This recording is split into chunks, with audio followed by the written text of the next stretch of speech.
Aceh yang sedang belajar. Alhamdulillah kepulangan mereka dengan transit sekarang 14 hari di Natuna. Sehingga waktu itu kita mempunyai posko wabah corona. Posko kita bentuk di Jakarta dan juga kita membentuk gugus tugas percepatan penanganan corona.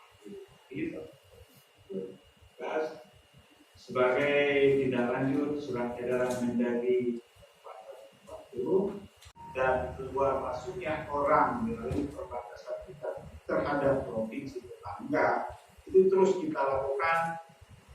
Bahaya adalah ketika dua hal yang ketika belum terdeteksi.